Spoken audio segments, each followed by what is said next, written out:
আসসালামু আলাইকুম। আশা করি তোমরা সকলেই ভালো আছো। আমিও আল্লাহর অশেষ রহমতে ভালো আছি। আজকে নিয়ে আসলাম তোমাদের জন্য খুবই গুরুত্বপূর্ণ একটি সাজেশন। তোমরা যারা এইচএসসি পরীক্ষার্থী রয়েছে আজকের সাজেশনটি মতো তাদের জন্য, এবং যারা কমার্স ব্যাকগ্রাউন্ডের আজকের সাজেশন তাদের জন্য, এবং খুবই একটি গুরুত্বপূর্ণ সাজেশন হতে যাচ্ছে। এবং তোমরা যারা জানো বা জানো না প্রত্যেকের অবগতির জন্য জানাইতেছি যে তোমাদের সব সাজেশন কিন্তু আমার এই চ্যানেল এবং পেজে দেওয়া আছে। সো তোমরা সাজেশনগুলো অবশ্যই দেখে আসবা, এবং প্রত্যেকটা সাজেশন খুবই গুরুত্বপূর্ণ, এবং এর আগে পরে সাজেশনগুলোতে 100% আমরা কমন করছে, তোমরা মিলিয়ে দেখতে পারো। সেজন্য তোমাদেরকে বলবো অবশ্যই সাজেশন মূল্যায়ন করবা, সেভাবে পড়াশোনা করবা, তারপর হলে যাবা, শিওর থাকো, 100% শিওর থাকো কমন পাবেই পাবা, এবং ভালো রেজাল্টও করতে পারবা। আসলে আমরা সাজেশন নিয়ে আলোচনা করি। আজকে আমরা যে বিষয়ে আলোচনা করবো সেটা হচ্ছে ব্যবসা সংগঠন ও ব্যবস্থাপনা প্রথম পত্র। এই বিষয়ে আমরা কথা বলবো কীভাবে আমরা অল্প পড়ে এবং কোথা থেকে পড়াশোনা করে আমরা ভালো রেজাল্ট করতে পারি, খুব ভালো রেজাল্ট করতে পারি, সেই বিষয়ে আমরা আলোচনা করবো। এবং তোমরা অনেক ধরনের স্টুডেন্ট আছো, কেউ মোটামুটি পড়াশোনা করছে, কেউ মোটেও পড়াশোনা করো নাই, অর্থাৎ পাস করার মতো ক্যাপাবিলিটি নাই, অর্থাৎ সেভাবে পড়াশোনা করো নাই। তাদের জন্য আমি আরও কমাই দেবো। যারা মোটামুটি প্রিপারেশন নিয়েছে তারা যদি এ গ্রেডটা পেতে পারো, 70 মার্কস তুলতে পারো, সেভাবে রাখছি। এবং যারা এ প্লাস পেতে চাও তাদের জন্য ব্যবস্থা আছে। এবং তোমরা জানো যে তোমাদের সিকিউ অর্থাৎ সৃজনশীলে তোমাদের যে সৃজনশীল সিকিউতে 70 মার্কসের কোশ্চেন থাকবে, আর এমসিকিউ থাকবে তোমার 30। অর্থাৎ এখানে 7টা সৃজনশীল প্রশ্ন তোমার লিখতে হবে, আর এমসিকিউ 30টি এমসিকিউ থাকবে, তার কোনো অতিরিক্ত কোনো কোশ্চেন দেওয়া থাকবে না। এই প্রত্যেকটা কোশ্চেনের মার্কস কিন্তু এক করে। সেজন্য আমি বলবো তোমাদের কীভাবে এই সম্পূর্ণ নম্বর কমন পেতে পারো সেটা আমি দেখাই দেবো। এবং এমসিকিউর জন্য 30টা কমন পাওয়ার জন্য অবশ্যই তোমাদের সিলেবাসে যতগুলো অধ্যায় দেওয়া আছে সবগুলো কিন্তু পড়তে হবে। কিন্তু ন্যূনতম পড়াশোনা করে তোমরা এ প্লাসের মার্কস দিতে পারো, সেই ব্যবস্থা আমরা দেখাবো। আজকে বিষয় হচ্ছে ব্যবসা সংগঠন ব্যবস্থাপনা প্রথম পত্র। আমি প্রথমে যে অধ্যায়টা রেখেছি খুবই গুরুত্বপূর্ণ, প্রথম অধ্যায় ব্যবসায়ের মৌলিক ধারণা মাস্ট পড়তে হবে, কোনো বিকল্প নাই। চতুর্থ অধ্যায় অংশীদারি ব্যবসায় মাস্ট পড়তে হবে। এরপরে এই দেখো পঞ্চম অধ্যায় যৌথ মূলধনী ব্যবসা মাস্ট পড়তে হবে। এবং এরপরে দেখো দ্বাদশ অধ্যায় ব্যবসায় নৈতিকতা ও সামাজিক দায়বদ্ধতা মাস্ট। এখন এই 4টা অধ্যায় কারা পড়বা? এই 4টা অধ্যায় ওই সকল ছাত্রছাত্রীরা পড়বা যারা এ প্লাস পেতে চাও, যারা খুব ভালো রেজাল্ট করতে চাও, তাদের জন্য মধ্যে 4টা অধ্যায়। যারা এ প্লাস পেতে চাও তারা এই 4টা অধ্যায় তারা পড়বা। এ প্লাসের জন্য এই 4টা অধ্যায় তাদেরকে পড়তে হবে। এ প্লাসের জন্য এ প্লাস যারা পেতে চাও তাদের এই 4টা অধ্যায় পড়তে হবে, কোনো বিকল্প নাই। অর্থাৎ এই 4টা অধ্যায় পড়লে তোমাদের 7টা সৃজনশীল প্রশ্ন কমন পাওয়া দরকার। তা শিওর থাকো কমন পাওয়া, তোমার 7টা দরকার, তুমি 7টা কমন পেয়ে নেবে।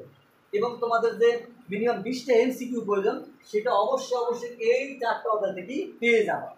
এবং তোমরা কোথা থেকে পাবা? তোমরা যদি কেউ টেস্ট পেপার কিনে থাকো, যে কোম্পানি কিনো, পাঞ্জেরি, লেকচার, যে কোম্পানি কিনে থাকো, অথবা অনুপম, যে কোম্পানি কিনে থাকো না কেন, বিগত বছরের যে এমসিকিউগুলো আসছে সেই এমসিকিউগুলো মুখস্থ ছোট কমস্থ করে পাবা।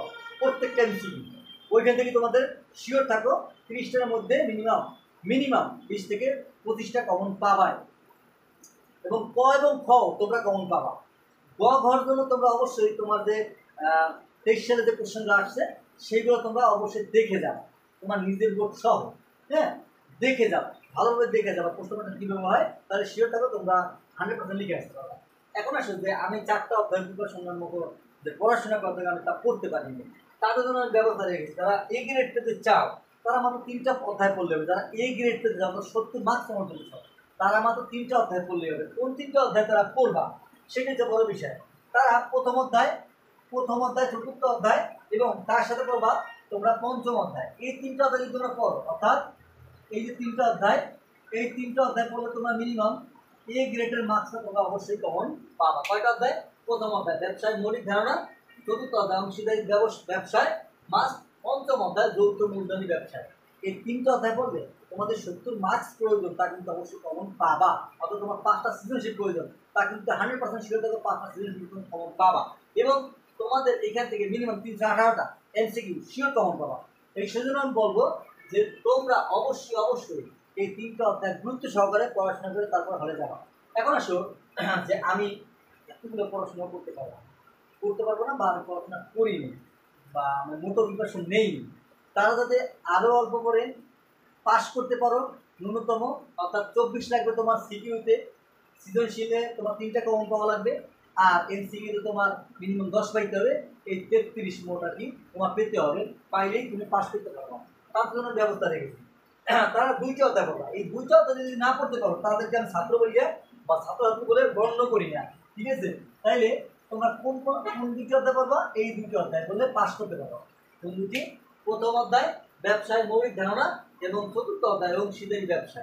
এই 2টা অধ্যায় যদি তোমরা খুব ভালোভাবে পড়াশোনা করতে পারো, শিওর থাকো, 100% শিওর থাকো তোমাদের যে 3টা সৃজনশীল প্রশ্ন কমন পাওয়া প্রয়োজন তা প্রত্যেকটা বোর্ডে কমন পাবা। ঢাকা বোর্ড, বরিশাল বোর্ড, সিলেট, চট্টগ্রাম, ময়মনসিংহ, কুমিল্লা, রাজশাহী, যে বোর্ডে রবে না প্রত্যেকটা বোর্ডে কিন্তু কমন পাবা। সেটা আমি বলবো তোমাদেরকে অবশ্যই সাজেশনটাকে খুব ভালোভাবে মূল্যায়ন করবা, সেভাবে পড়াশোনা করবা, পড়াশোনা করে তারপর হলে যাবা, শিওর থাকবা তোমরা কমন পাওয়াই পাবা এবং 100% সাহস নিয়ে যাবা। এখন আসো আমার এই সাজেশনটিকে তোমরা অবশ্যই রিচ করবা, অর্থাৎ শেয়ার দেবা, বেশি বেশি শেয়ার দেবা, লাইক কমেন্ট শেয়ার করবা এবং চ্যানেলের সাথে অবশ্যই থাকবা।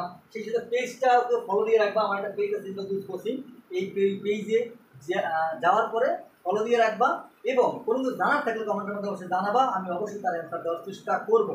সুতরাং আমি তোমাদেরকে বলবো আমার বিগত বছর সাজেশনগুলো 100% কমন করছি, সেই জন্য তোমরা এই সাজেশনটা দেখে যাও। যদি কমন না পাও তাহলে বলবা, তার ড্রাইভার আমি নেবো, ঠিক আছে?